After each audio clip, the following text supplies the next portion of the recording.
चलिए सीधे आज के विषय में गहराई से उतरते हैं। इस विशेष विश्लेषण में सभी का स्वागत है।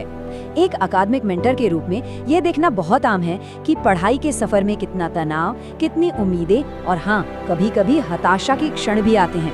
देखिए, आज हम सिर्फ कुछ रटे रटाए तथ्य नहीं देखने वाले। इसके बजाय हम आचार्य चाणक्य की उस कमाल की प्राचीन बुद्धिमत्ता को डिकोड करेंगे जो सच में पढ़ाई और सफलता के लिए एक अचूक मार्गदर्शक है। उनकी नीतियाँ ना सिर्फ इतिहास के पन्नों तक सीमित नहीं हैं, वो आज के दौर की शैक्षणिक चुनौतियों और संघर्षों से निपटने का सबसे बेहतरीन प्लेबुक है। तो आइए सफलता के इस गुप्त मंत्र को समझते हैं। अब एक बहुत बड़ा सवाल सामने आता है, क्या बिना लक्ष्य के तीर चलाया जा रहा है? जरा सोचिए, एक छात्र है, मान लेते हैं उसका नाम रोहन है। वो दिन रात अपनी मेज पर बैठा है, घंटों किताबें खुली हैं, लेकिन उसे खुद नहीं पता कि उसे आखिर हासिल क्या करना है। आचार्य चाणक्य ने सदियों पहले बिल्कुल सटीक बात कही थी कि जिसका लक्ष्य स्पष्ट नहीं होता वो इंसान हमेशा भटक जाता है। अगर कोई तीरंदाज बिना निशाना देखे बस तीर चला दे तो क्या वो कभी निशाने पर लगेगा? बिल्कुल नहीं। यही बात हर विद्यार्थी की पढ़ाई पर हूबहू लागू होती है। बिना एक स्पष्ट लिखित लक्ष्य के की गई वो सारी कड़ी मेहनत सिर्फ और सिर्फ ऊर्जा की बर्बादी है। दिशा तय करना बहुत जरूरी है।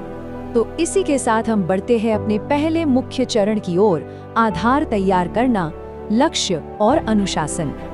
देखिए, सफलता का सबसे बुनियादी नियम है समय की कद्र करना। जो समय एक बार हाथ से निकल गया वो दुनिया की किसी भी दौलत से वापस नहीं खरीदा जा सकता।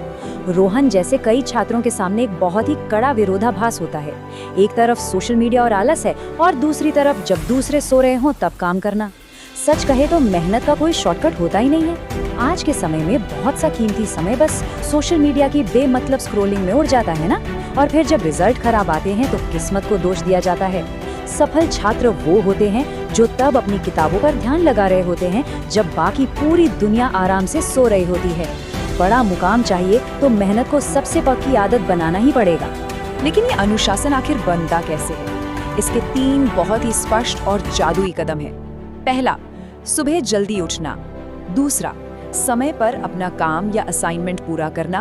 और तीसरा, पूरा ध्यान केंद्रित रखना। चाणक्य सिखाते हैं कि अनुशासन ही सफलता की असली रीढ़ है। ये छोटे छोटे कदम ना, जिन्हें हम माइक्रो हैबिट्स कह सकते हैं, यही आगे चलकर बड़े परिणाम देते हैं। देखिए, ये कोई रातों रात होने वाला चमत्कार नहीं है, लेकिन इन नियमों का रोजाना सख्ती से पालन करने से एकेडमिक सफलता बिल्कुल पक्की हो जाती है।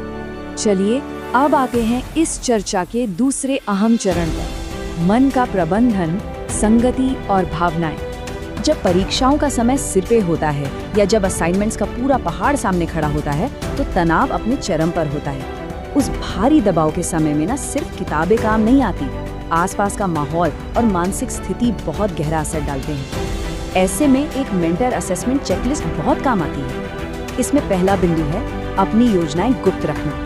सबको सब कुछ बताने की जरूरत नहीं है, क्योंकि आसपास के लोग भटका सकते हैं या फालतू का मजाक उड़ा सकते हैं। दूसरा, नकारात्मक लोगों से बचना। चाणक्य हमेशा कहते थे कि इंसान की पहचान उसके मित्रों से होती है। ऐसे दोस्तों से एकदम दूर रहना चाहिए जो पढ़ाई से भटकाते हैं। और तीसरा, अचानक आने वाले क्रोध पर नियंत्रण रखना।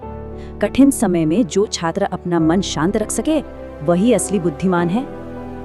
अब एक बहुत ही संवेदनशील और महत्वपूर्ण विषय की ओर बढ़ते हैं, असफलता से उभरना, ज्ञान और आत्मविश्वास। किसी परीक्षा में कम अंक आना या पूरी तरह फेल हो जाना, ये बहुत भारी और दर्दनाक महसूस होता है। ऐसा लगता है जैसे सारी की सारी मेहनत बेकार चली गई। बिल्कुल वैसा ही जैसा रोहन को अपनी पिछली परीक्षा के बाद महसूस हुआ था। लेकिन सच्चाई कुछ और है। असफलता कोई अंत नहीं है, ये महज एक सीख है।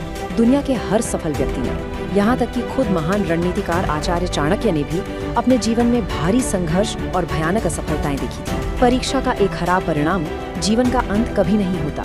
ये सिर्फ इतना बताता है कि अभी और मेहनत की जरूरत है। हार मानकर बैठ जाने के बजाय अपनी गलतियों को पहचान कर फिर से कोशिश करना ही सच्ची शिक्षा है। तो अब सवाल उठता है कि ये आत्मविश्वास वापस कैसे लाया जाए? यहाँ एक बहुत ही स्पष्ट विरोधाभास देखने को मिलता है। अपनी ही ताकत पर शक करना बनाम लगातार सीखना और पढ़ना। अगर कोई हर वक्त खुद को कमजोर समझेगा और अपनी ही क्षमताओं पर अविश्वास करेगा तो कोई शिक्षक या ये दुनिया उस पर विश्वास कैसे करेगी? निरंतर ज्ञान प्राप्त करने से अंदर की शक्ति जागृत होती है। जब नई किताबें पढ़ी जाती हैं, नए कौशल सीखे जाते हैं, तो आत्मविश्वास अपने आप बढ़ने लगता है। ज्ञान ही वो असली ताकत है जो मुश्किल से मुश्किल परिस्थिति में भी रास्ता निकाल ही लेती है। और अंत में एक ऐसा विचार जो सच में एक नई ऊर्जा भर देता है। जो व्यक्ति खुद पर विजय पा लेता है, उसे दुनिया की कोई ताकत हरा नहीं सकती। देखिए, सफलता कोई जादू टोना नहीं है। ये सही दिशा, कड़ी मेहनत, अनुशासन और सबसे बढ़कर धैर्य का परिणाम है। अपने मन, आलस और डर को हराना ही सबसे बड़ी जीत होती है। तो क्या अब समय नहीं आ गया है कि इन सीखों को अपनाया जाए और हर चुनौती को पार किया जाए? रोहन जैसे हर उस छात्र के लिए जो संघर्ष कर रहा है, इस ज्ञान को अपनी दिनचर्या में उतारना किसी चमत्कार से कम नहीं होगा। इस विश्लेषण से जुड़े रहने के लिए बहुत बहुत धन्यवाद। नहीं है, खुद पर विश्वास करना सीखो, क्योंकि वही विश्वास तुम्हें वहां तक ले जाएगा जहां तक कोई और तुम्हें नहीं ले जा सकता। हार सिर्फ एक सबक है और विश्वास